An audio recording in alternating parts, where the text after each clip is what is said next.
Começando o nosso debate master desse domingo, e o assunto hoje é aquela famosa PEC 5, conhecida como a PEC da vingança, né? O legal são os rótulos que se colocam nas coisas. Dependendo de quem coloca o apelido, vai para um lado, vai para o outro, já viu aí que não falta o que falar. E um convidado online, então vamos de trabalho, o advogado José Lucas, criminalista, e vai dar logo um oi aqui para vocês, José. Fala aí com o nosso telespectador. Boa tarde, Tatiana. Boa tarde, Marília. Boa tarde, telespectadores. Boa tarde também, Bradson. Não sei se já nos ouve.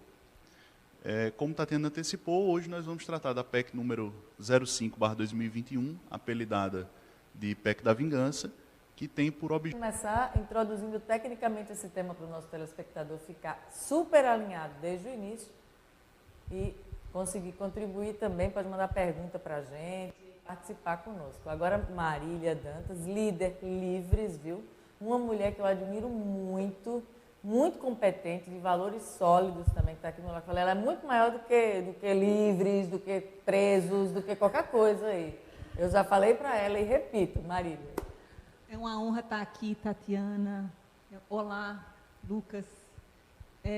Olá, Bradson, né, que deve estar nos ouvindo aí online, mas daqui a pouco vai aparecer para falar com todos nós, né, e ouve agora, aqui nesse domingo. Vamos conversar sobre esse assunto muito interessante, né? Foi ideia sua, inclusive, né, Marília? Foi sugestão sua aqui. Uma sugestão minha, Então, você nos ouve. O Bradson é uma personalidade, assim, eu acredito que eu para ele para mim, nós somos personalidades virtuais. A gente nunca tem a oportunidade de se falar pessoalmente, mas já participamos várias vezes em vários grupos e nos comunicamos e vivemos pautas em comum. A gente já consegue colocar o Bradson aqui conosco, Alisson?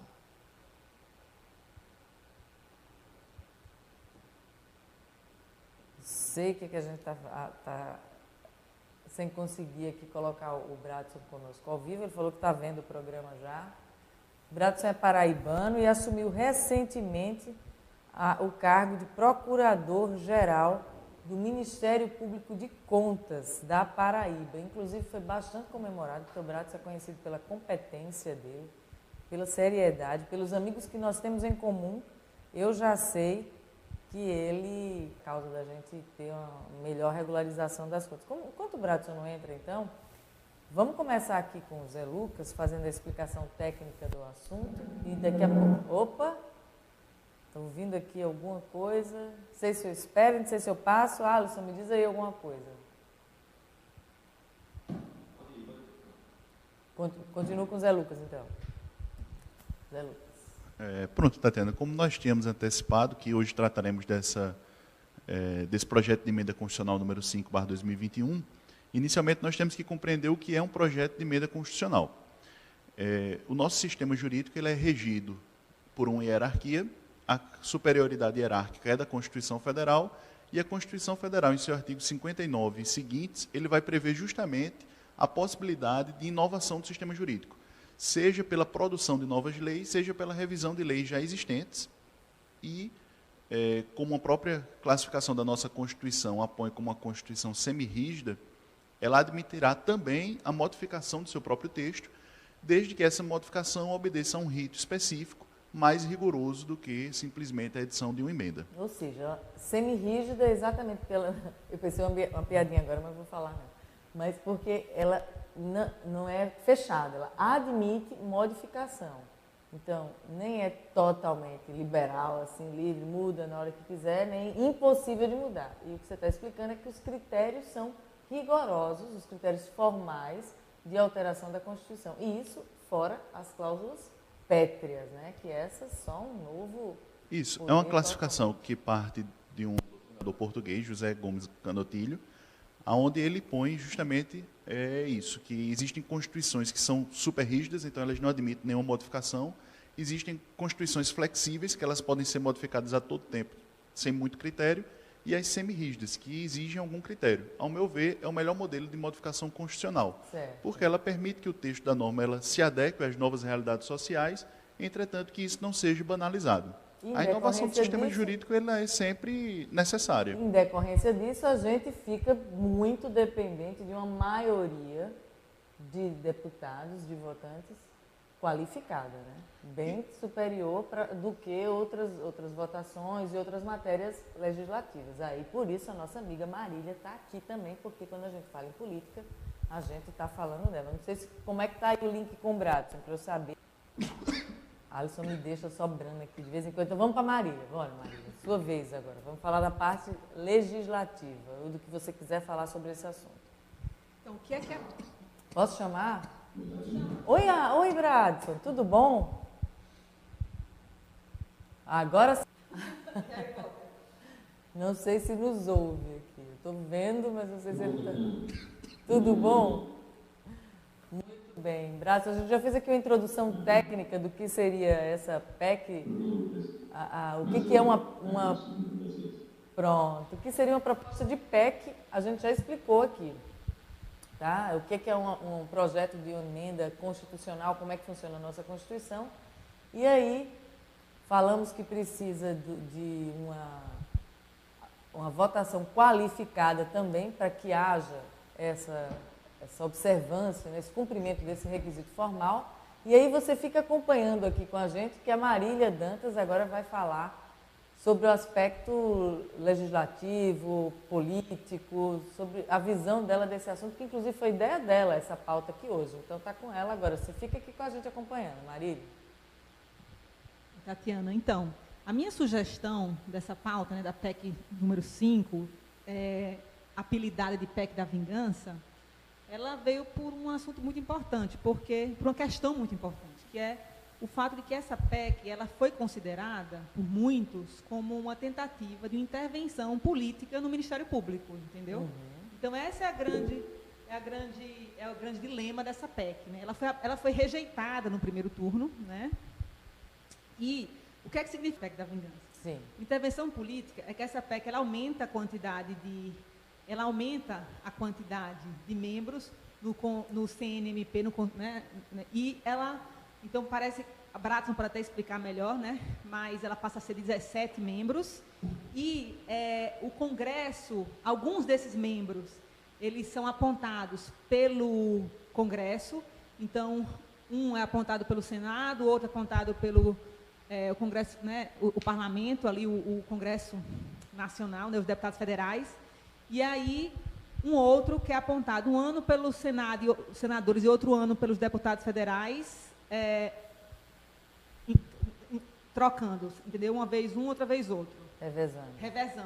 Não em ano, tá? Não é um ano outro, mas quando vai indicar, indica da população, especialmente os que advogam por um forte combate à corrupção e prevenção de corrupção, de que o que ter uma independência funcional, e também nós somos signatários de acordos, né, internacionais com esse compromisso, e ficamos muito preocupados, então, com a possibilidade do Congresso estar indicando o corregedor, porque isso pode realmente colocar um banho de água fria, matar, assim, na minha visão, né? Matar mesmo, pessoas públicas, na verdade, políticos, e, portanto, não faz sentido você estar investigando políticos e estar submetendo aos próprios políticos para verificar se você está fazendo um bom trabalho ou não, se o trabalho está ético ou não, né? Então, essa é o grande dilema dessa pauta, e é por isso que nós estamos aqui, é por isso que ela foi apelidada de PEC da Vingança, porque ela é como se fosse uma vingança do setor político contra o Ministério de Reais para o Brasil, que tinham sido desviados por corrupção. Então, é isso. Verdade. Podem mudar o julgamento dos processos, mas mudar o passado nem aos próprios deuses é permitido, né? Diziam já os filósofos gregos. Bradson Camilo, agora é a sua vez, com você. O que é que você tem a nos dizer sobre essa PEC da Vingança?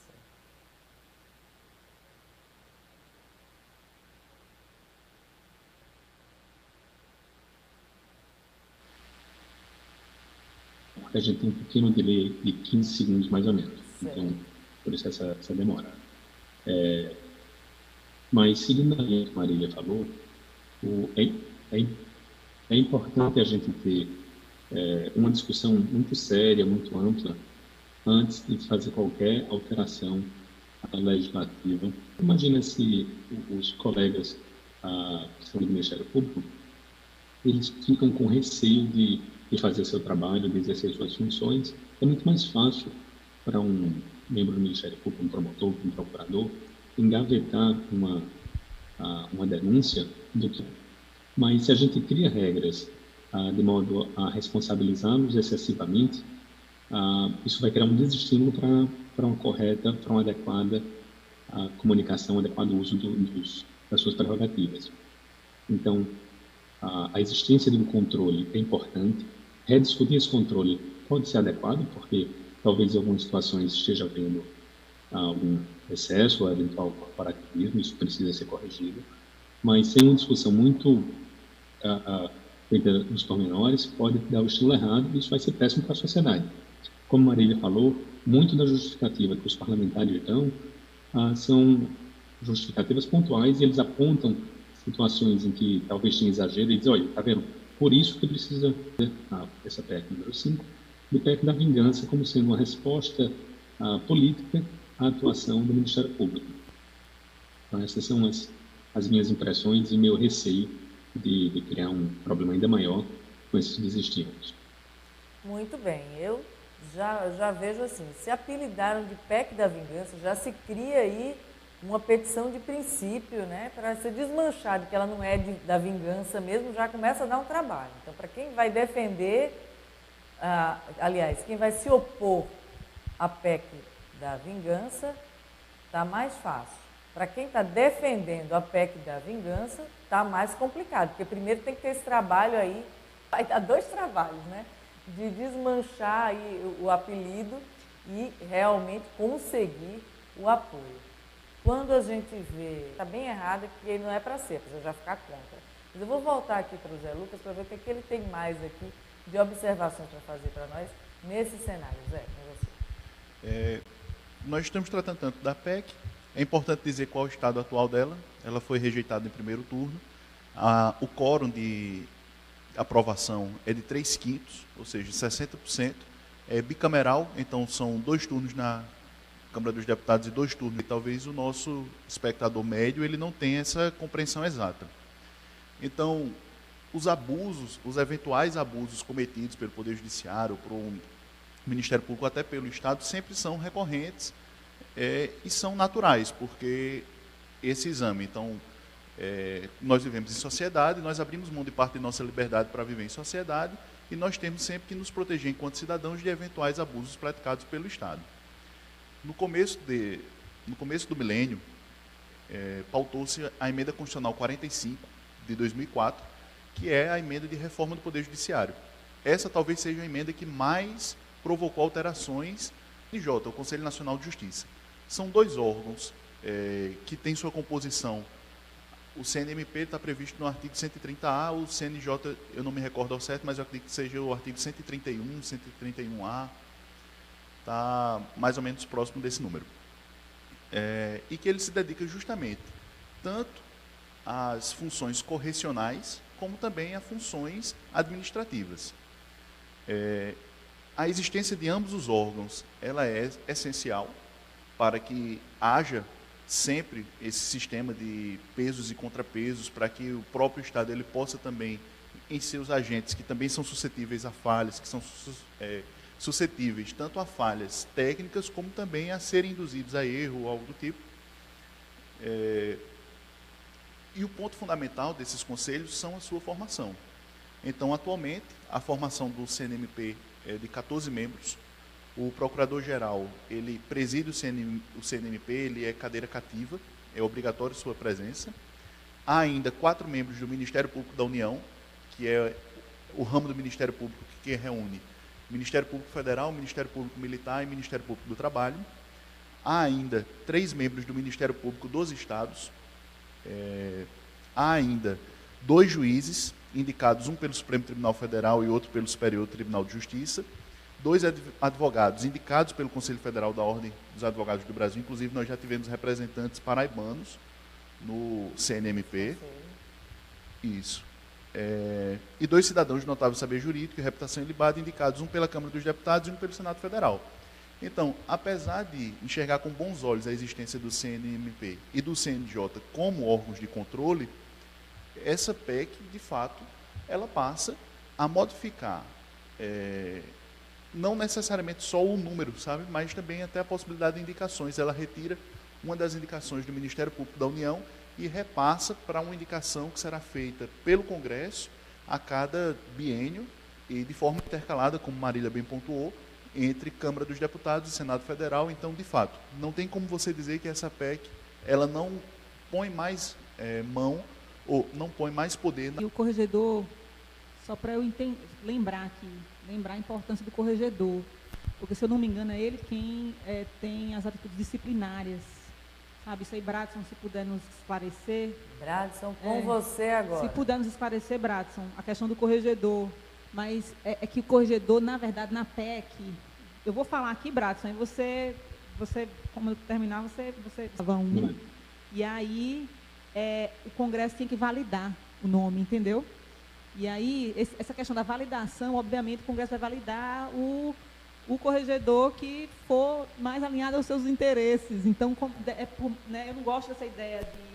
Mesmo que eu gostando de ler a questão do corregedor, isso me preocupou. Então, Brato, se você puder me corrigir ou me esclarecer ou aprofundar esse assunto, eu fico agradecida. Bradson, com você. Depois eu faço meus comentários.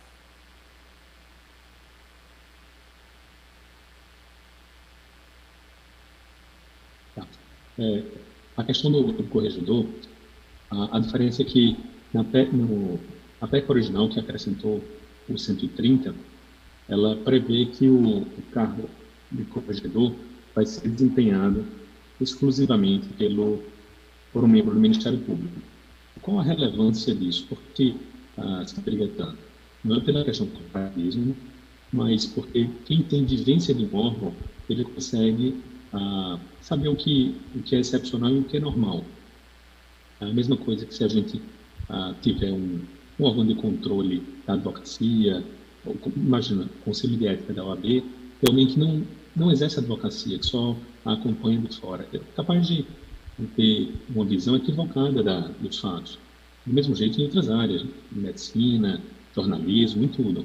Então, a grande questão que você pegou nessa questão do corregedor é que essa PEC número 5, que foi rejeitada, ela previa a possibilidade do corregedor ser externo ao Ministério Público, poder ser uma daquelas vagas do cidadão.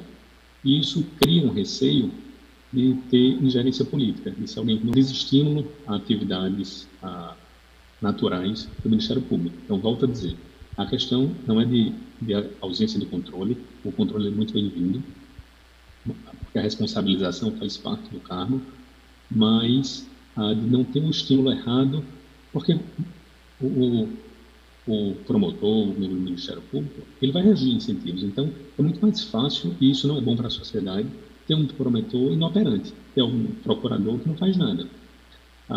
Só que esse tipo de servidor vai ser protegido por um conselho do Ministério Público. Afinal de contas, a inação é muito mais fácil do que a ação. Alguma experiência prévia para o corregedor.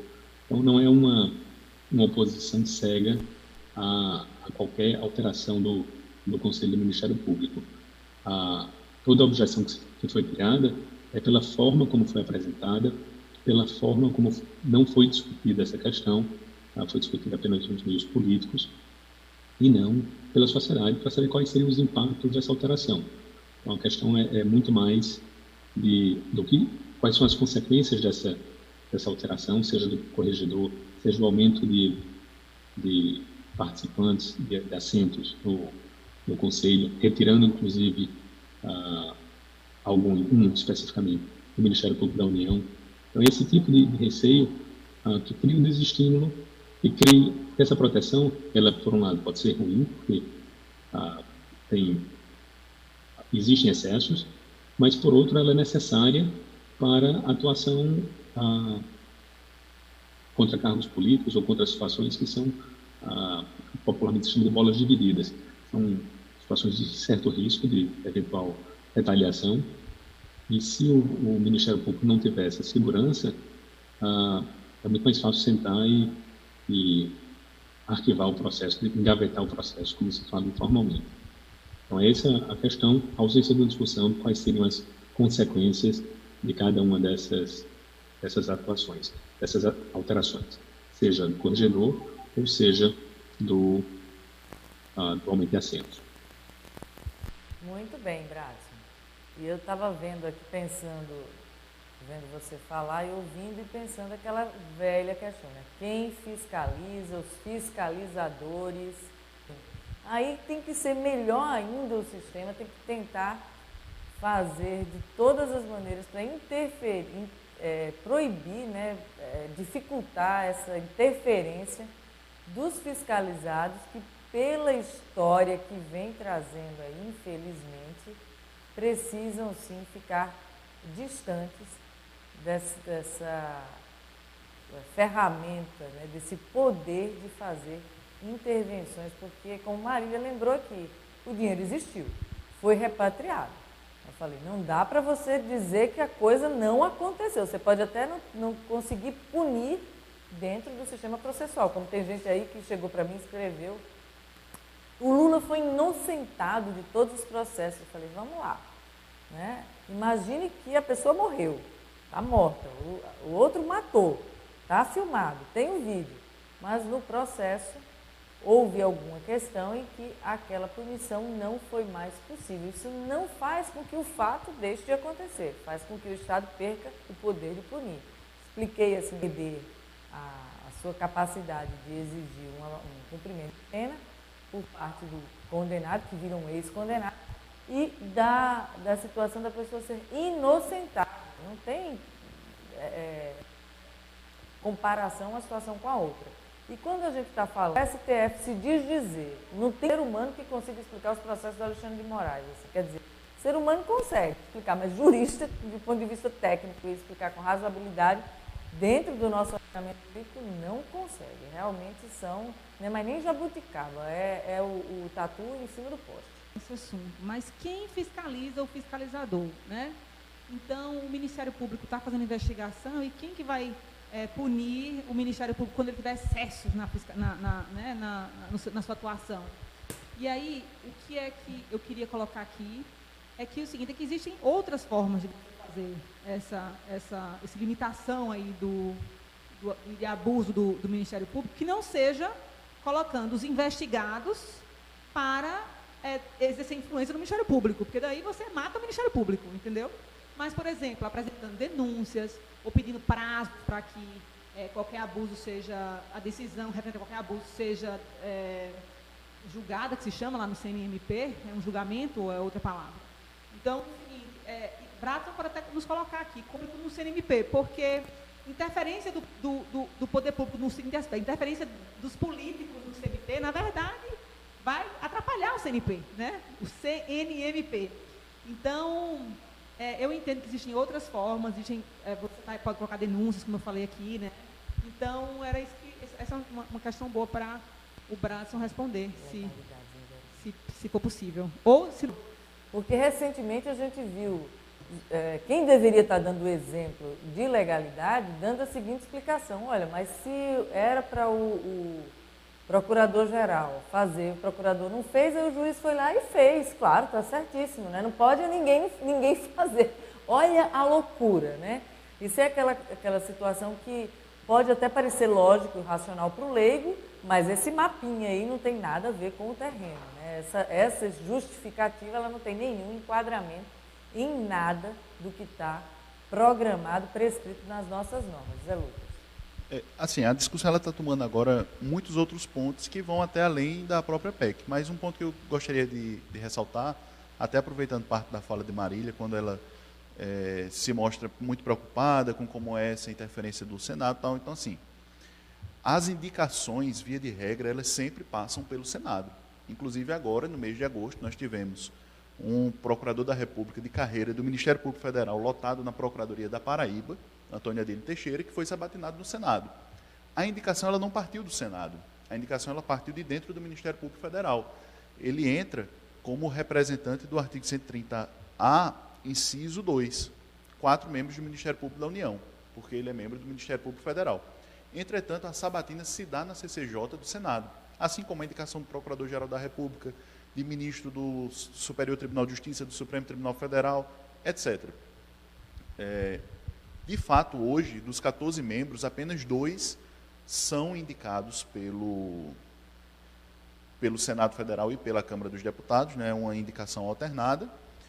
E, atualmente, também rememorando parte da fala de Bradson, atualmente, hoje, a escolha do Corregedor Nacional do Ministério Público, ela se dá dentre aqueles que são membros do Ministério Público e que compõem um dos outros 10 assentos reservados ao Ministério Público, né, porque, como nós vimos, tem alguns outros que são indicação do STF, do STJ, etc.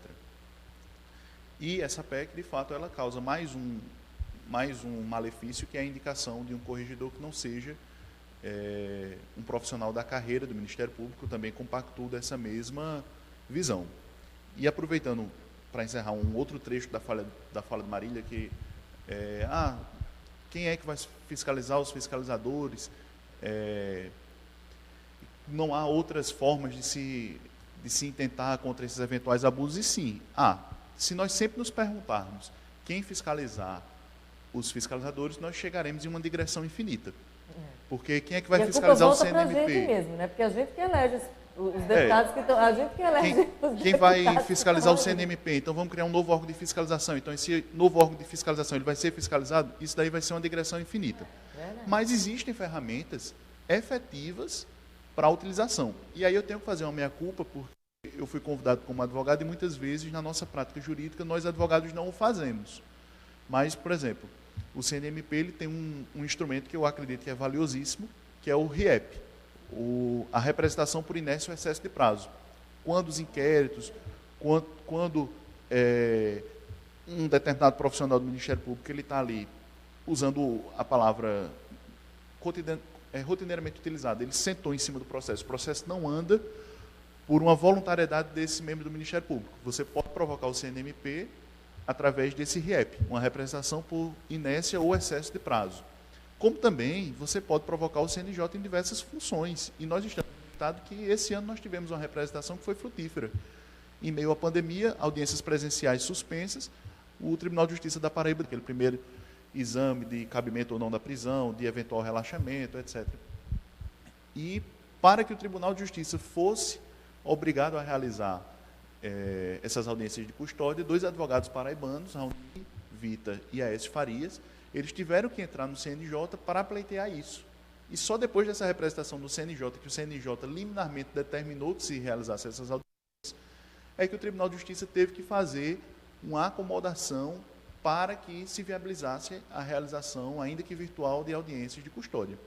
Então, eu acredito que nós temos ferramentas atualmente, tanto no CNMP como no CNJ, que é possível nós nos levantarmos contra isso. E assim, como também está sendo muito falado na Operação Lava Jato, todo esse cenário de PEC da vingança e tal, surgiu justamente na Operação Lava Jato, que todos nós também sabemos que recentemente foi posta em xeque, inclusive muitas atuações foram comprovadamente ilegais, e houve representações de advogados... E houve representação de advogados no condenado pelo CNMP e está recorrendo ao STF. Então, o uso adequado das ferramentas que já estão postas é também uma reflexão que deve ser feita e que deve ser também incentivada. Muito bem. E aí eu estava lembrando aqui, enquanto eu mesma estava fazendo o comentário de quem fiscaliza o fiscalizador e tem os fiscalizados, antes de passar aqui para o Bradson, e me lembrando que eu tenho assistido alguns programas de brasileiros que são nos Estados Unidos e contando a situação política lá. E lá as eleições para vários cargos importantes assim, elas são diretas, né? A população daquele local vota nas situações estaduais, etc. Um cargo, por exemplo, como o do Bradson, poderia ser um cargo eletivo lá pelo sistema que eles têm, que votam em juízes, votam no xerife, votam em tanta gente. Não vou nem entrar no assunto, porque eu não sei, vou falar bobagem aqui, mas eles têm muito esse hábito de fazer essas votações para certas funções de uma maneira direta, e aqui é feita indiretamente. E a gente não confia nos nossos próprios representantes, porque eles chegar lá, eles mudam a pauta a qualquer hora, eles mudam o compromisso deles, eles se transformam e a gente vê as pessoas seguindo, em vez da posição que eles assumiram, projetos individuais de crescimento político. Bradson, com você agora. Tatiana, só aproveitando para seguindo a linha do que o Lucas falou, sem dúvida nós temos ferramentas, mas junto com esse conjunto de mudanças que veio junto com a PEC da vingança, a gente teve a alteração na lei de improbidade administrativa. E parte dessa alteração prejudica a população nesse controle. Porque, imagine, antes outros órgãos podiam entrar com ação de improbidade administrativa. E a improbidade pode ser cometida por outros membros, não só do Executivo, mas também do Ministério Público. E aí, se a improbidade, ele não pode mais ajuizar uma ação civil pública. Nessa questão, a ação civil pública pode, mas não de levar a declaração de improbidade administrativa. Então, essa alteração mostra o desejo dos parlamentares de reduzir o controle em geral, e não só reduzir a liberdade do Ministério Público. Eu queria só lembrar uma história que me deu aqui à cabeça, que é a história de Gilgamesh, que era um rei sumério, um deus sumério, e quando ele foi criado, ele começou a fazer muita desordem. Ele era todo poderoso, e aí as pessoas rezaram para Deus criar um outro ser igualmente forte, era Enkidu, para tentar controlar Gilgamesh. Só que, na verdade, eles se juntaram e os dois juntos começaram a fazer desordem maior ainda. E qual foi a grande lição que os sumérios nos passam? É que, às vezes, a gente, na ânsia de querer controlar, cria um outro órgão sem pensar, sem ponderar o que pode ser de consequência, quais seriam as consequências dessa tentativa de controle do Estado, e o resultado termina sendo mais deletério do que o movimento inicial. Então, essa é a grande reflexão que eu acho que fica, não apenas sobre a alteração do Conselho Nacional do Ministério Público, mas qualquer alteração que a gente tem que fazer, a gente tem que pensar em todas as consequências que podem ocorrer para evitar, depois que elas sejam mais deletérias do que as medidas iniciais. Eu receio que isso vai acontecer com a alteração da Lei de Improbidade Administrativa e talvez ocorra também, caso venha a passar no próximo ano, essa PEC que altere a composição do Ministério Público, do Conselho Nacional, sem uma devida discussão do caso. Muito bem, Bradson. Agora, para o público entender aqui um pouquinho mais, que a gente estava falando de quem fiscaliza os fiscalizadores, é que o Ministério Público ele tem uma função, né, de fiscalização em vários campos de atuação, dos privados e do público também. Então, é uma capacidade de agir muito grande. Então, eu queria que você falasse um pouquinho para a gente aqui sobre o campo de atuação na esfera do nosso povo, né, da população, o que é que isso interfere no dia a dia de cada um, o que é a função de um promotor e de um procurador. Sem dúvida, também. Essa preocupação está tendo muito importante, o controle precisa existir, e aí os fiscais devem ser fiscalizados no sistema de freio de contrapeso. Então os outros órgãos, a própria OAB, os cidadãos, a gente tem que legitimar mais pessoas a controlarem pela via judicial. Como o Lucas falou, existem as representações que podem ser feitas direto ao Conselho Nacional, porque excessos podem acontecer e esses excessos têm que ser reprimidos. Então, um caminho para controlar os controladores, controlar quem faz quem vigia os vigilantes, né? Nesse caso, os vigilantes seriam o Ministério Público, mas quem vigiaria seria a própria sociedade, e nesse tem um papel fundamental nesse controle. Concluindo a sua pergunta, respondendo a sua pergunta na parte final sobre o que faz o Ministério Público, ele tem vários ramos diferentes, mas o foco principal ele é defender a sociedade, defender os interesses da sociedade. Por vezes, os membros do Ministério Público podem ter uma leitura equivocada do que seria o interesse da sociedade, mas essa é a justificativa do porquê em alguns países, como os Estados Unidos, como você citou,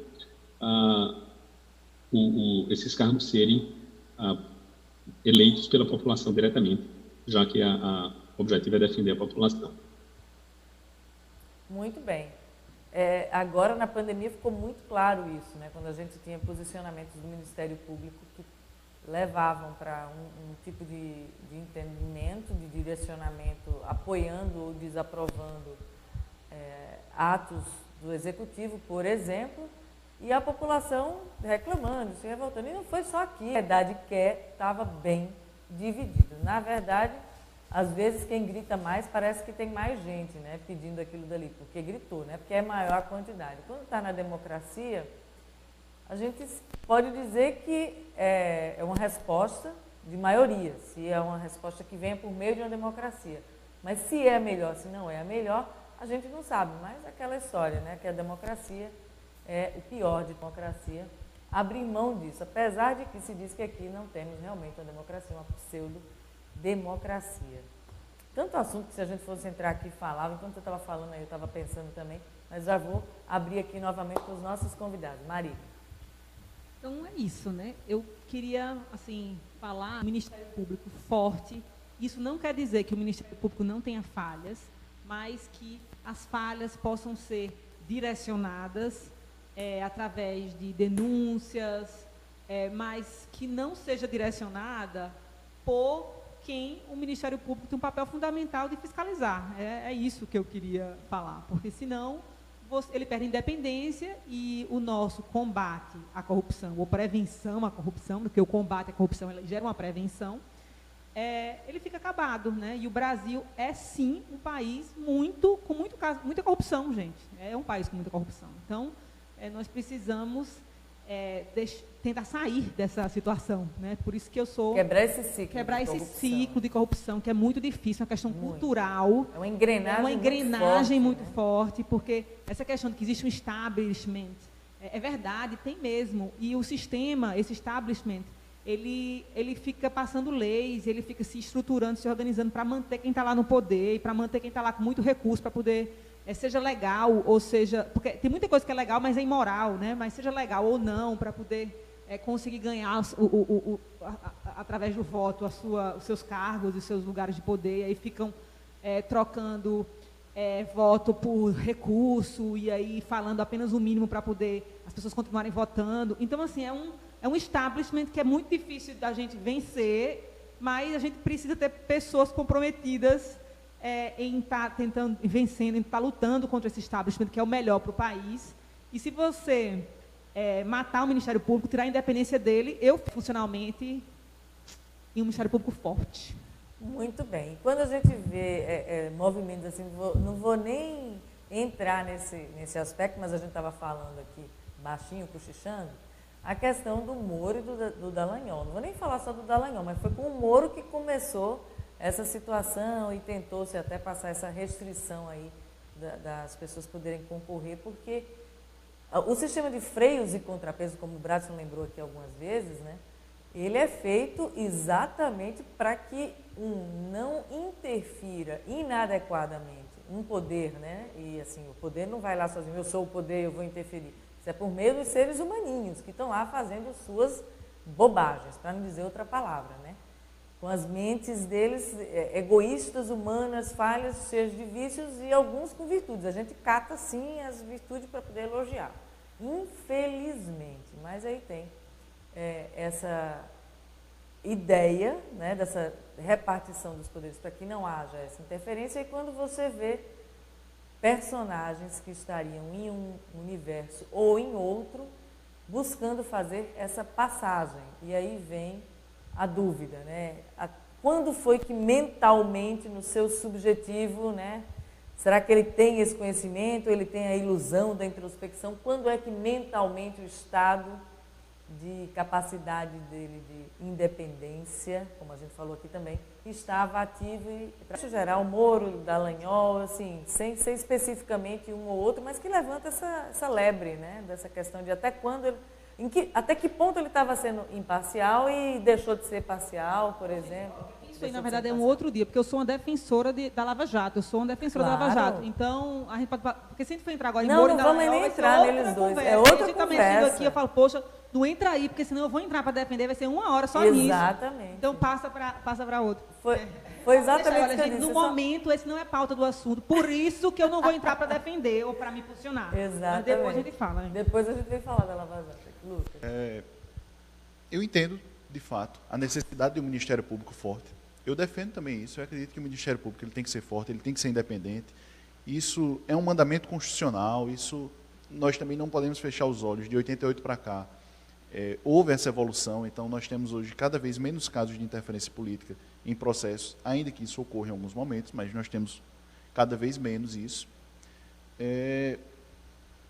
Entretanto, a geral, não só a corrupção, mas todos os outros crimes que são tipificados pelo nosso ordenamento, nós não podemos fazer isso abrindo mão dos princípios e das garantias que são inerentes a todos os cidadãos. Então, nós não podemos abrir mão da presunção de inocência, nós não podemos abrir mão da presunção também de não culpabilidade, nós não podemos abrir mão, por exemplo, da teoria da árvore envenenada, ou seja, nós não podemos trabalhar com provas ilegais, nós não podemos validar essas provas ilegais depois. Não pode provar tudo assim, exatamente. Em nome do resultado. E muitas vezes essa ânsia e, com licença até da palavra, esse despreparo de alguns agentes, eles combinam com o que nós estamos vendo hoje, que eu comentei, nós não vamos entrar no fato, mas o insucesso final da Lava Jato, ele se deu ao quê? Ao atropelamento de etapas, ao descuido do processo legal. E isso não é novidade.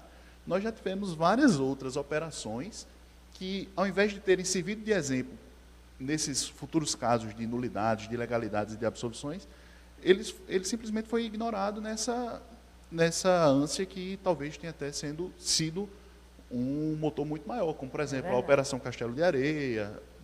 Nós sabemos disso tudo. Se está tendo mas, assim, isso, se teve na Lava Jato, o meu ponto é o seguinte, os processos do Alexandre de Moraes. O meu ponto é o seguinte, é que eu acredito que essa PEC, inclusive, ela seja inconstitucional, porque, sim, ao meu ver, ela fere a independência dos poderes, que é cláusula pétrea, conforme o artigo 60, parágrafo 4º da Constituição Federal. Eu não vejo com bons olhos, nunca, ampliação de tribunais ou de conselhos. Isso é uma prática autoritária. Nós vimos isso também na nossa experiência nacional, e nós vimos isso justamente no momento de autoritarismo e de cerceamento de liberdades. E eu acredito que o CNMP e o CNJ, no modelo que eles estão hoje, eles são funcionais. O que falta muitas vezes é nós sabermos utilizar essas funcionalidades. Como eu falei aqui do RIEP, de uma representação disciplinar.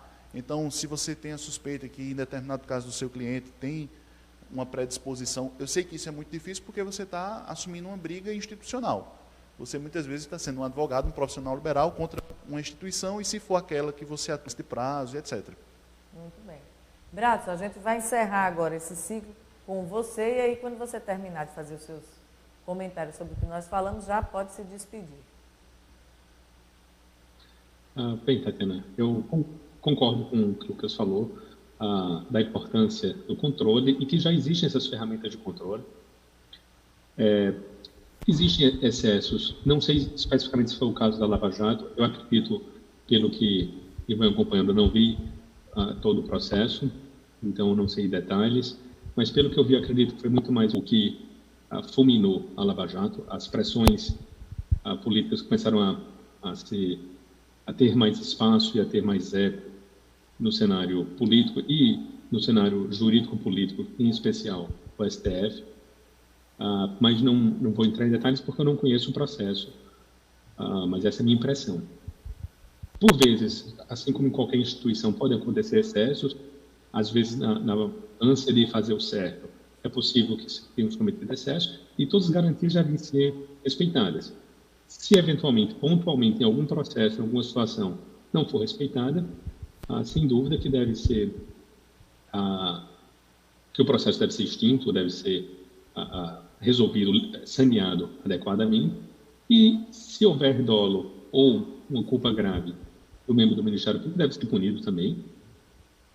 Mas já temos essas ferramentas, suficientes para esse tipo de controle. Eu acho que isso foi um avanço que a gente já teve, e uma alteração agora de modo abrupto, sem discussão adequada, eu acho que é muito perigosa para a sociedade. Muito bem. Então, por fim, quero agradecer esse espaço, Tatiana, quero agradecer o convite, prazer discutir isso com você, com minha amiga Marília, com o Lucas.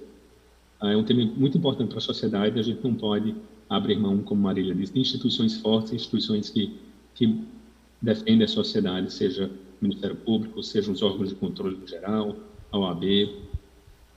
É importante termos instituições fortes e sérias. Acho que discussão desse tipo só ajuda a instituição. Muito bem. Muito obrigada, Bradson, pela sua participação, você tirar aí esse tempo, interromper o seu dia de domingo para nos ajudar a compartilhar informações de qualidade para a nossa sociedade, as pessoas conseguirem opinar, né, com um embasamento de segurança.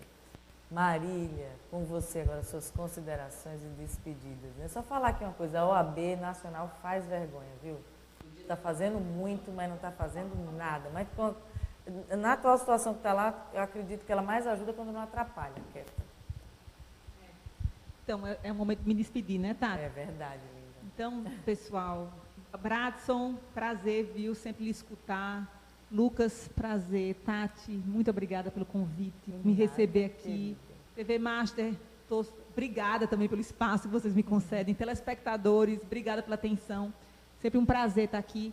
E eu queria fechar, né, falando que precisamos sim de instituições fortes no país, precisamos de instituições independentes funcionalmente, e que eu queria falar, né, na minha visão aqui, só para fechar a questão da Lava Jato, né, que o seguinte, que existiam julgamentos ali que foram feitos na primeira instância, que foi muito questionado o julgamento, né, a questão de Moro e Deltan, mas que tinha sido confirmado aquele julgamento na segunda instância. E só no Supremo foi que foram revistas questões processuais, tipo a localização, a competência, né, da localização. Não podia ser Curitiba, tem que ser Brasília.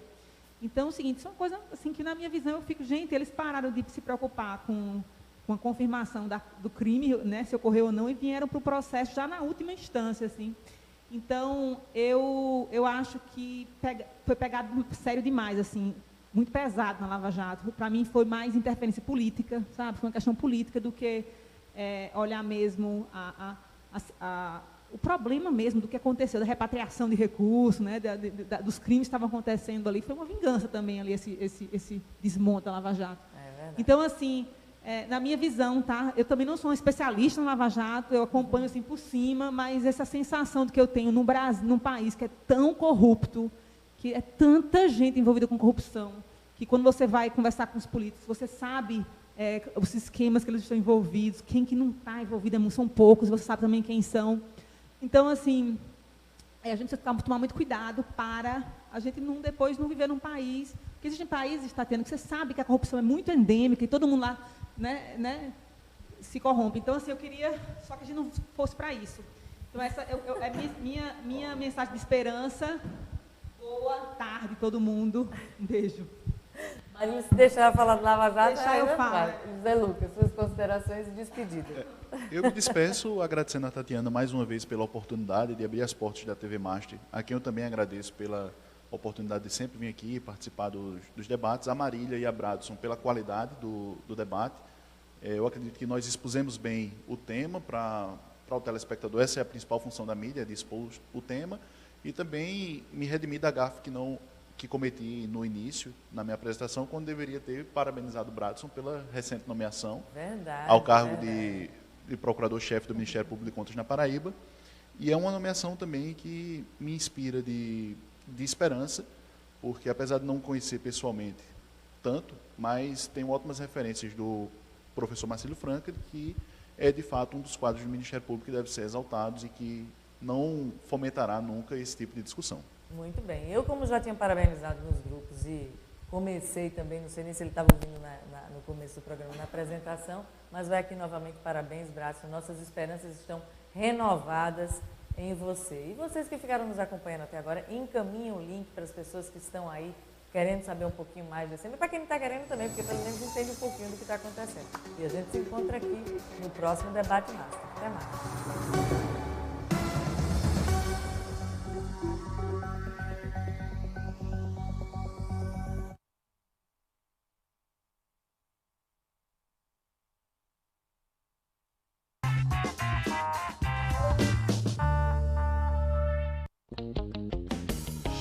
Novas cápsulas São Brás.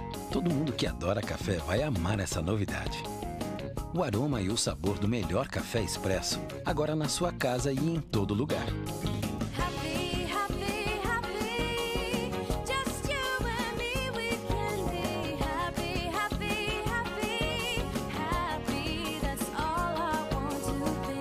Expresso São Brás em novas cápsulas. Experimente, é outra coisa. Levanta, tem muita gente que te ama.